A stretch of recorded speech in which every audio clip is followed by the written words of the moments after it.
Hola, soy Mar de Founders and Tips y hoy entrevistamos a Jaume Bertrián de Fertia. Hola, Jaume, ¿qué tal? Hola, buenos días. Buenos días. Muy ¿Nos bien. podrías contar un poco tu trayectoria emprendedora? ¿Cómo llegaste a fundar Ofertia? ¿Cuál era tu background? ¿Qué inquietudes tenías? ¿Cómo fue ese proceso? Sí, yo empecé mi carrera profesional, yo soy licenciado en Administración y Dirección de Empresas y empecé mi carrera profesional en el mundo del marketing de gran consumo. Estuve pues prácticamente 6 años trabajando en grandes multinacionales y yo creo que fue allí donde de alguna forma siendo el brand manager de varias marcas y siendo un poco como el director general, un pequeño director general y responsable de mi propia P&L, de mi propio equipo, donde me surgió esa chispa, ¿no? Las ganas de decir, oye, me gustaría emprender algo por mí mismo. Y además, bueno, de alguna forma Ofertia está muy relacionada, ¿no? con el mundo del gran consumo, sobre todo con las ofertas que los supermercados, las grandes tiendas de electrónica pues hacen en modo de folleto y intentar conseguir un trasvase de de todo ese esfuerzo de comunicación local que se hace de forma física al mundo digital y al mundo móvil, ¿no? Entonces, de allí surge la idea y un poco es desde el principio que ya tenía claro que quería montar algo y fue durante el curso, bueno, durante el MBA que hice en la Escuela de Negocios de IES aquí en Barcelona, donde conocí a los dos socios con los que de alguna forma encontré los partners adecuados para poder empezar el negocio, ¿no? Y así fue un poco como empezó todo de una forma muy resumida. Vale. ¿Cómo surge la idea de Ofertia y un poco en qué consiste? ¿Ya tenía, era una idea que ya venía de antes del máster o se desarrolló de un A, proceso de análisis? a ver, o sea, lo hicimos de forma iterativa. Cuando empezamos con el máster, junto con Tomás, mi socio, uno de mis socios, vaya, lo que empezamos a hacer fue un poco compartir ideas y hacer un poco de brainstorming, hacer un análisis del mercado, ver si había realmente alguien haciéndolo a nivel mundial y cómo les estaba yendo, si habían levantado capital, si era un modelo que era fácil un modelo de negocio que era claro y que tenía una monetización rápida. Esto sí que lo teníamos bastante claro porque España es muy diferente a otros mercados dentro del mundo del emprendimiento y hay pocos casos en los que tú puedas crear algo que no genere nada de dinero y que consiga financiación, ¿no? Entonces, de alguna forma con esos parámetros fue con lo que empezamos a iterar. Es verdad que la idea de Ofertia fue una de las primeras que discutimos, pero por ser una de las primeras como que fuimos buscando otras cosas, decir, bueno, no nos vamos a quedar con la primera, pero después de hacer bastante análisis nos pareció que era la que más encajaba y con la que más cómodos nos sentíamos, tanto por nuestra experiencia previa, como te comentaba antes, yo venía del mundo del gran consumo y por lo tanto el retail en España pues lo conocía bastante bien y Ujú. además porque creíamos que aunaba varias tendencias con muchísimo potencial de crecimiento. En 2012 toda la parte de desarrollo móvil y de las apps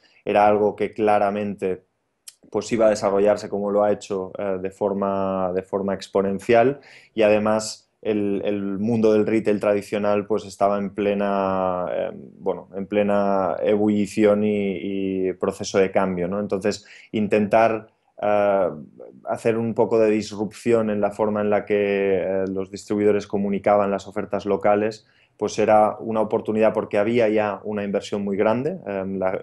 Pues, las grandes cadenas estaban ya invirtiendo mucho dinero en la publicidad local y a la vez la audiencia se estaba yendo hacia informarse a través del móvil, porque al final es mucho más cómodo, lo llevas siempre encima y puedes acceder de forma geolocalizada a aquello que te interese, ¿no?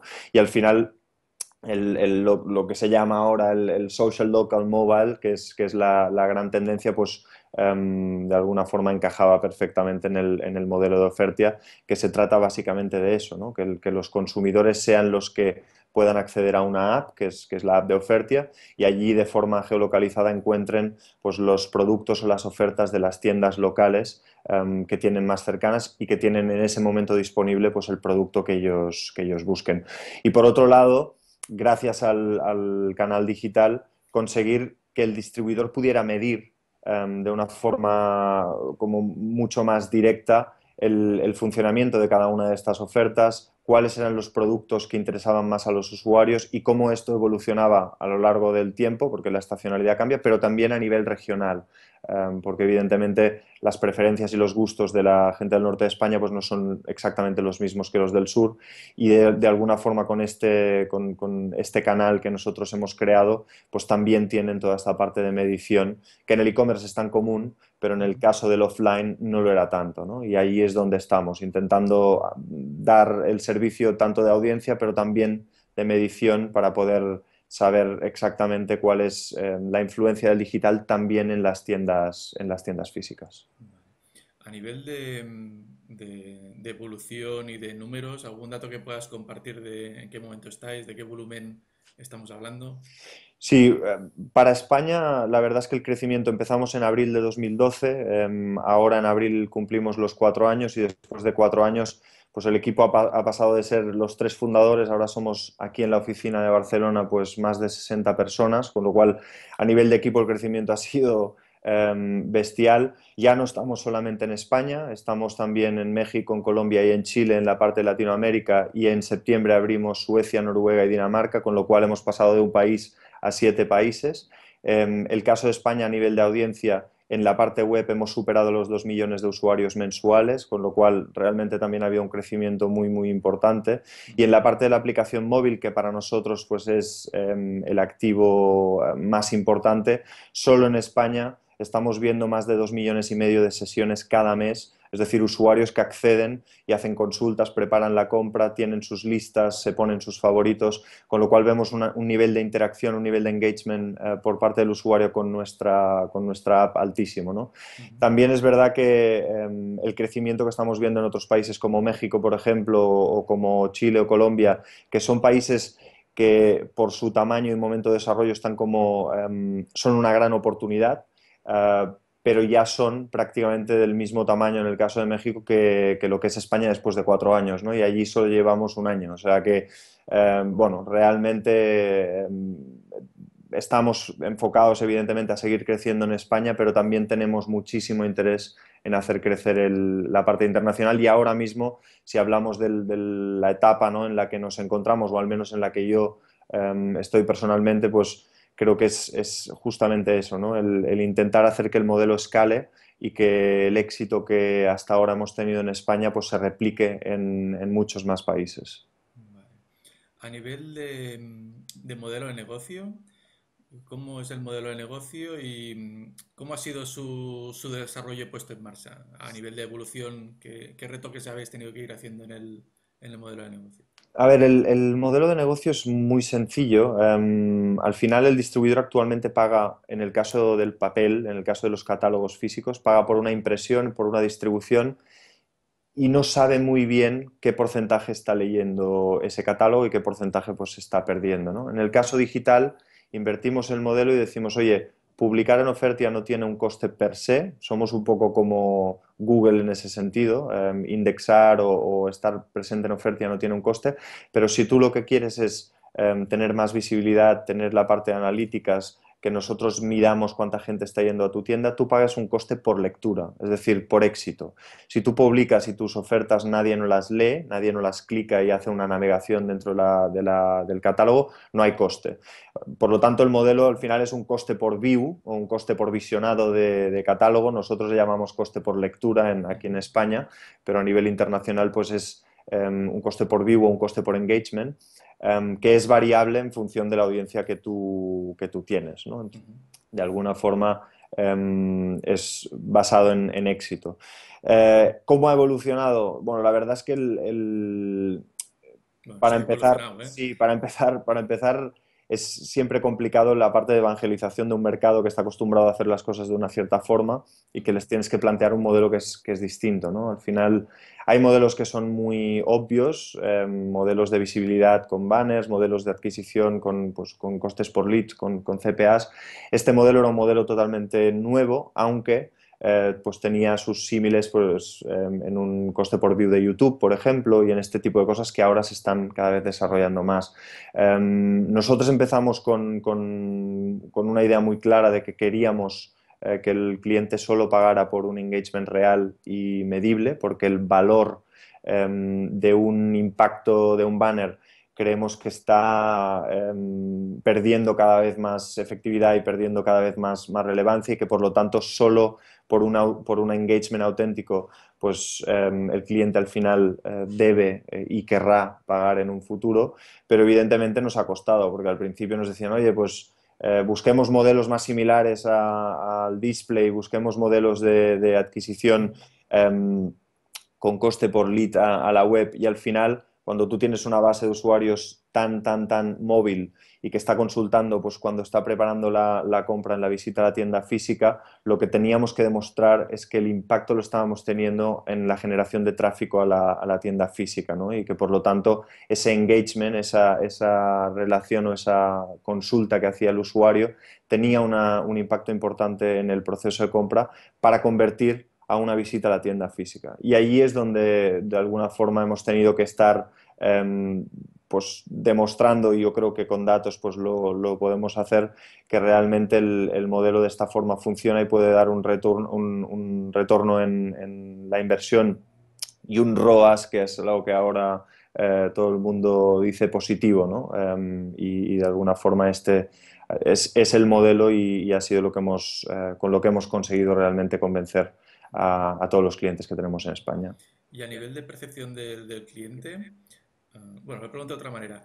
em, ¿Están los clientes usando o imprimiendo menos catálogos en papel? Porque ven que la apuesta es más digital. ¿Desaparecerá algún día el catálogo del papel o será más residual? Um, ¿Cómo están percibiendo este cambio de modelo de uso de catálogo los clientes? Es curioso, aquí yo creo que el catálogo, nosotros hacemos de forma periódica unas auditorías sobre nuestra base de usuarios que las hace un tercero, en este Ujú. caso las hace la empresa de estudios de mercado GFK, y una de las preguntas que hacemos a nuestra audiencia es, oye, ¿has visto el catálogo en papel o no lo has visto? Si lo has visto, ¿por qué estás consultando el catálogo digital ahora, ¿no? Y si no lo has visto, ¿por qué no lo has visto? ¿Es porque no te interesa o es porque no te ha llegado, ¿no? Para ver si hay un solape entre nuestra audiencia o una complementariedad con la audiencia en papel, ¿no? Y lo curioso es que después de 4 años los resultados siguen saliendo que el 80% de la gente que mira el catálogo a través de Ofertia no había visto el catálogo en papel, con lo cual estamos llegando a una audiencia digital que es distinta a la audiencia que tradicionalmente utiliza el papel, cosa que es bastante lógica probablemente. Si tú piensas en ti mismo o yo mismo, pues la verdad es que yo vivo en el centro de Barcelona y sí que llega a mi buzón pues una cantidad de publicidad realmente importante, pero realmente no la utilizo para preparar mi compra porque consulto a través de internet, unas veces compro a través del e-commerce, otras veces voy a la tienda pues, de proximidad que tengo al lado de casa, y para mí el consultar y el preparar la compra a través de internet o a través del móvil pues son mis fuentes principales, ¿no? No utilizo el papel. Con lo cual, nuestra idea inicial, que era bastante radical, yo creo, ahora visto después de 4 años, ¿no? De decir, oye, esto va a ser como los clasificados de la inmobiliaria, ¿no? Antes se hacían en los periódicos y ahora solo se hacen en Internet. Yo creo que es distinto. El caso del catálogo en papel, yo creo que tiene vida y tiene recorrido y no es algo que vaya a desaparecer, al menos en el corto plazo. Y te cuento el porqué y es bastante sencillo, ¿no? El catálogo en papel tiene una función de visibilidad que Internet no puede tener. Cuando tú, como un gran distribuidor de alimentación, publicas 7 millones de catálogos al mes y los distribuyes a 7 millones de hogares en España, la cobertura o la visibilidad que tú consigues con eso alrededor del área de influencia de tu tienda es una mancha bestial. Entonces, aunque la gente no consulte al 100% esas ofertas, tu marca está presente en el buzón y por lo tanto en el top of mind de la gente. Es un tipo de marketing push muy tradicional que tiene un efecto similar al que puede tener la televisión, que es cobertura, que es awareness y que es visibilidad.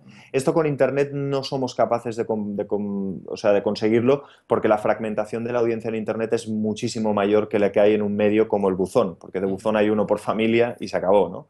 En Internet es el usuario el que decide. Entonces, nuestra audiencia es una audiencia pool que lo que hace es consultar cuándo y dónde lo necesita. Por lo tanto, el flujo de audiencia o la cobertura no la controlamos desde el medio, sino que la controla el usuario porque es él el que consulta. Entonces, estamos hablando de dos momentos distintos. El catálogo puede activar y puede hacer de reminder, puede generar esa cobertura, esa visibilidad y por lo tanto ese brand awareness que tanto anhelan las marcas como una parte de la estrategia.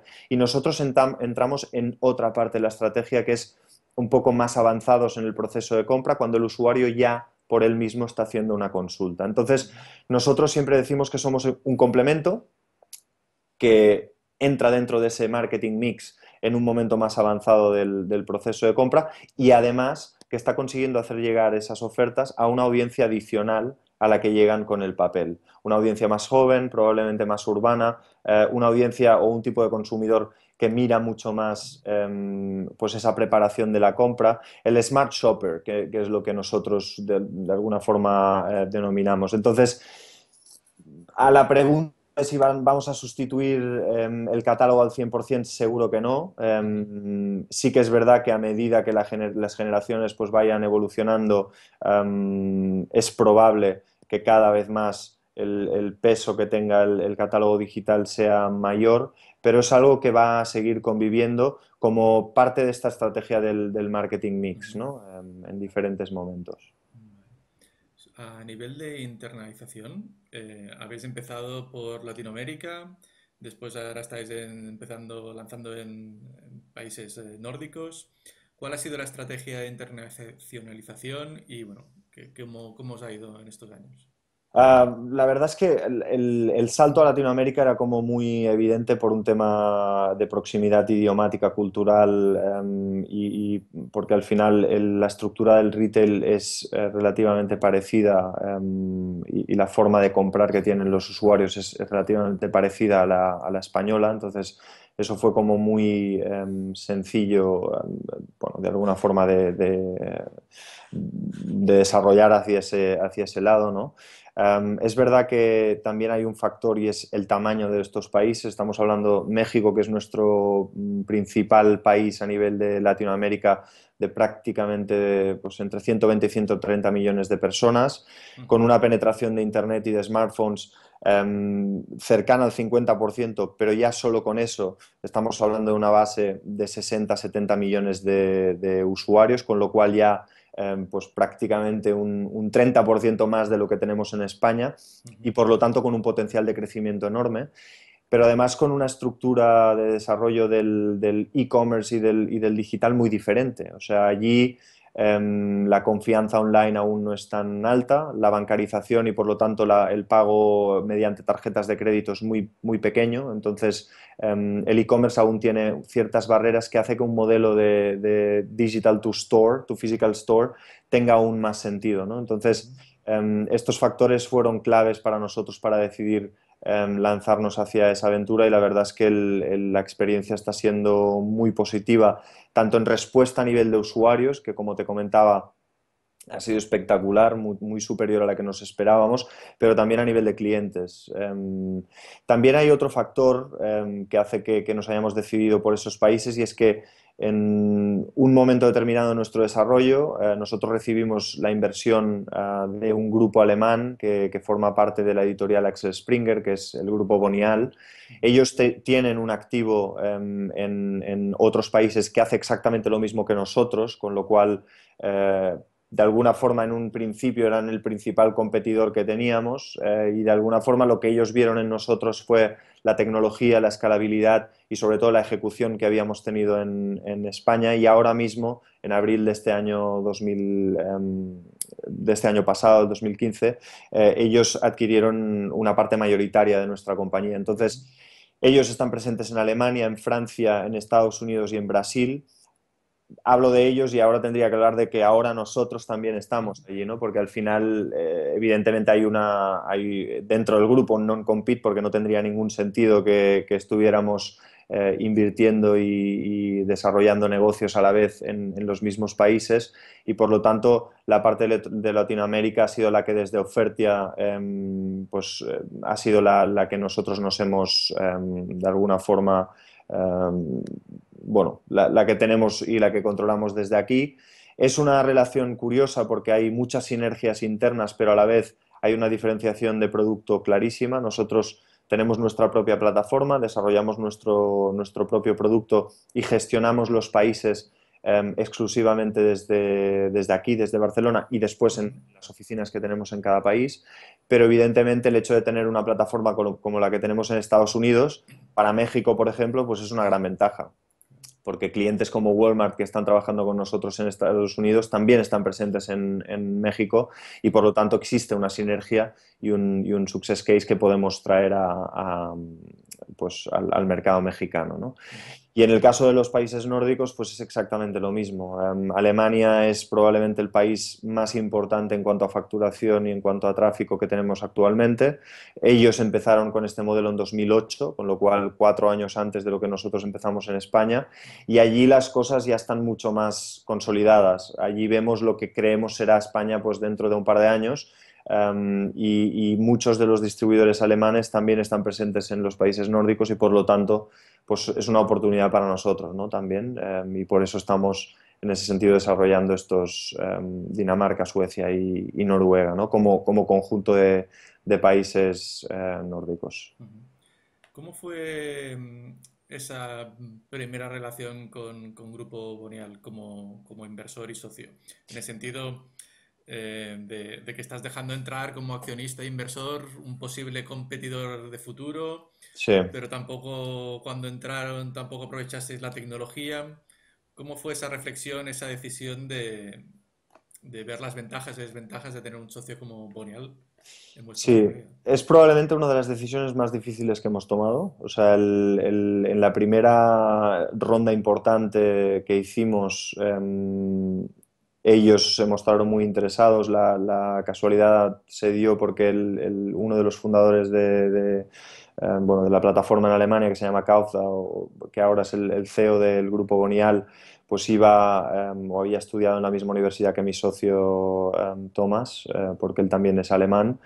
Y cuando nosotros empezamos a desarrollar y vimos que había este competidor, fuimos muy transparentes y nos pusimos en contacto directamente con ellos y les dijimos, oye, tenemos un equipo, tenemos una idea, se parece el modelo de negocio al vuestro y vamos a empezar a hacerlo en España. Nos gustaría saber, bueno, cómo se está yendo, si tenéis planes de internacionalización y curiosamente fueron muy abiertos. O sea, nos pidieron que fuéramos a Berlín, nos contaron un poco su historia. En ese momento, evidentemente, eran aún una empresa que había hecho 2 rondas de financiación, pero que el control aún estaba en manos de los fundadores y que tenían un foco muy claro en desarrollar y llegar a rentabilidad en Alemania antes de hacer el salto internacional.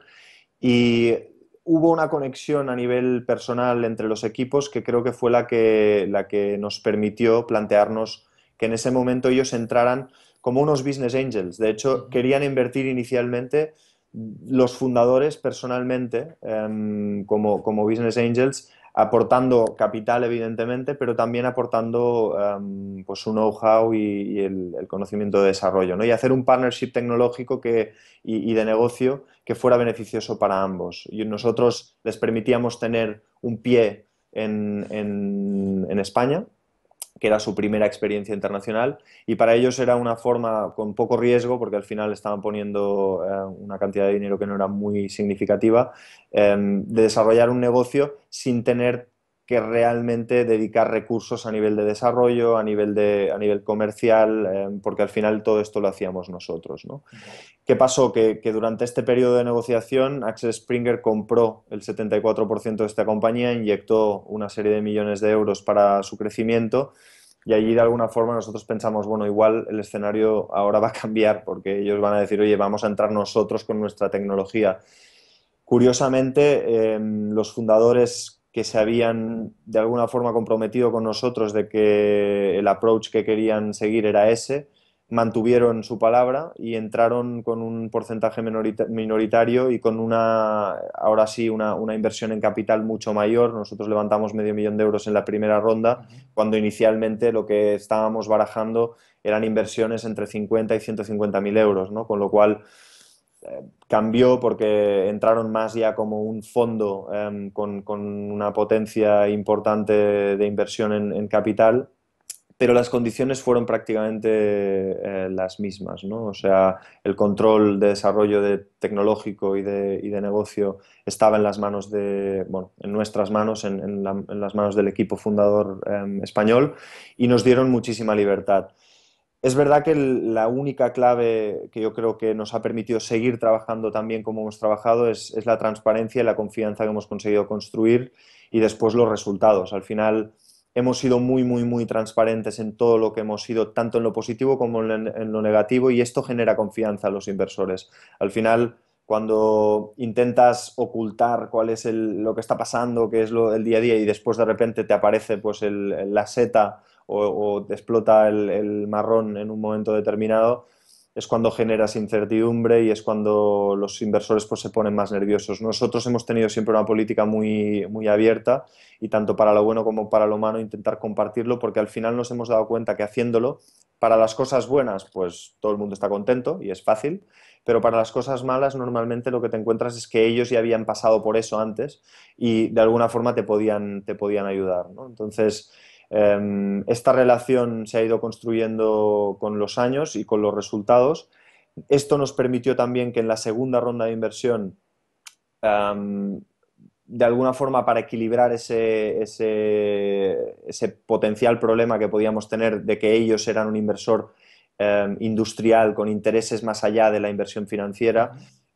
nos permitieran que entrasen los fondos de capital riesgo de IS junto a un family office de aquí de Barcelona, que nos ayudó, por un lado, con el capital pues, a seguir desarrollando la compañía, pero también a nivel de gestión, pues a tener un board algo más equilibrado, con inversores que tenían una orientación a una potencial salida, que evidentemente como emprendedor pues también tienes ese interés, ¿no? En que haya gente que quiera hacer realmente crecer la inversión y hacer que su dinero se multiplique, porque al final esto es lo que hace que el valor de tu compañía también de cara al mercado del venture capital pues incremente, ¿no? Ujú. Y es un caso curioso, es un caso atípico, diría yo, pero ha sido un caso que a nosotros, particularmente con la forma y con la tipología de gestión que hemos tenido, nos ha funcionado muy bien. Pero yo creo que no,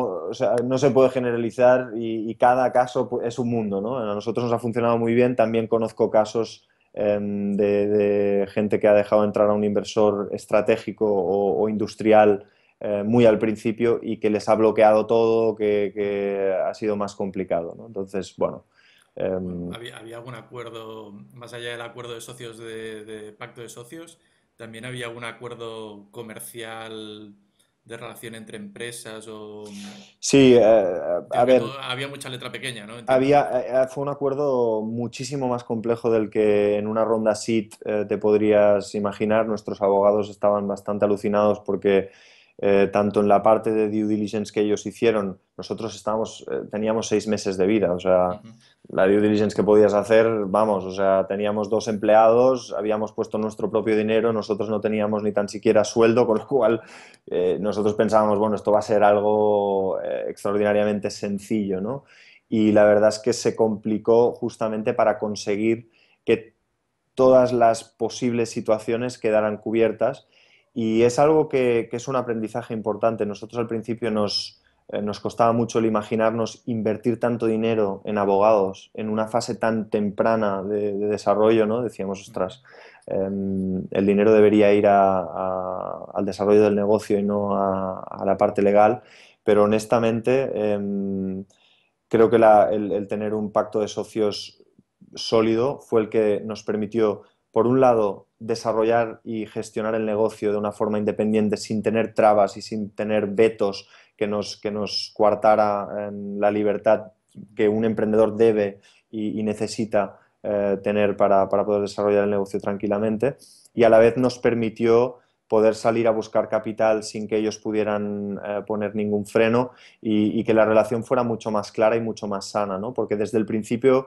nos pusimos en los peores escenarios, ¿no? ¿Qué pasa si pues la cosa no va como nos esperábamos, no generamos el dinero que esperábamos y necesitamos levantar más capital o hay un down round? ¿Qué tipo de liquidation preference tienen unos, otros, qué vetos pueden tener unos y otros, ¿no? Y de esa forma, con un acuerdo probablemente más complejo de lo normal, conseguimos pues tener seguridad, que ellos, por ejemplo, tenían un non-compete en todos los países en los que nosotros estábamos, para que no pudieran en ningún momento decir, oye, pues sabes que esta gente no funciona, vamos a entrar nosotros. No, Ujú. tenía que ser a través nuestro. Ellos evidentemente querían lo mismo para sus países, para que no se nos fuera la cabeza y nos metiéramos a competir no sé, en Estados Unidos o en Alemania, donde ellos estaban presentes. Um, y de alguna forma esta parte pues, fue la que ha permitido que todo esto funcionara. Vale. Ujú. A partir de tu experiencia, ¿algún consejo a otros emprendedores que nos estén escuchando? Sí, yo creo que el resumen es un poco todo lo que he venido comentando, ¿no? El primer factor clave para nosotros en cuanto a la primera ronda, sobre todo, fue el equipo, porque cuando empiezas, sí, tienes un MVP, tienes un modelo de negocio en la cabeza, pero el inversor apuesta por ti y apuesta porque tú serás capaz, aunque sea pivotando, aunque sea reinventándote completamente, de hacer que el dinero que te den al final genere algún tipo de retorno y por lo tanto genere algún tipo de negocio, con lo cual escoger bien los compañeros de viaje es fundamental Ujú. porque es algo que los fondos de inversión miran con muchísimo, muchísimo cuidado. Hay otro factor clave que no es ningún secreto y que todo el mundo lo dice, pero es verdad que es el trabajar, trabajar y trabajar. Y la parte de la ejecución es algo que es crucial.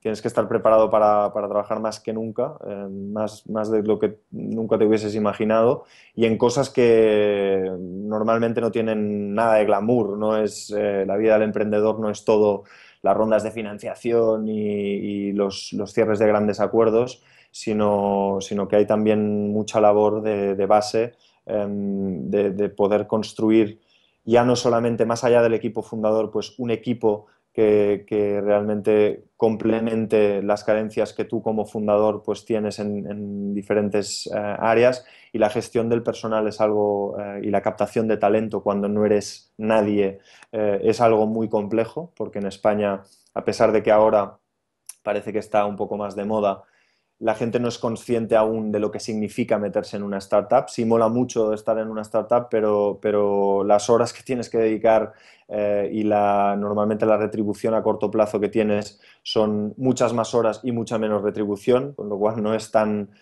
sexy como parece, y la parte de recruiting pues es algo que también recomendaría dedicar muchísimo, muchísimo tiempo, porque es muy clave para el éxito de la compañía.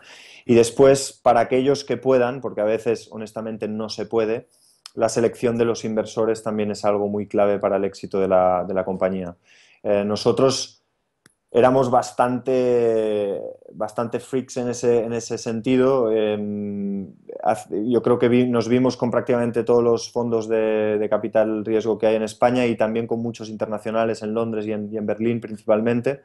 Y lo que hacíamos era un análisis exhaustivo de los perfiles de los fondos, de la madurez, del tamaño, de la tipología de inversiones que habían hecho ya, y de los miembros tanto de los GPs que había, como de los advisors que pudieran tener, para saber bien cuál era el valor que nos podían aportar, e intentar de alguna forma que no fuera solo dinero lo que entrase, Ujú. sino que fuera también algo de know-how, algo de contactos y algo de ayuda, para hacer que la aceleración de la compañía pues, pudiera ser lo más rápida posible.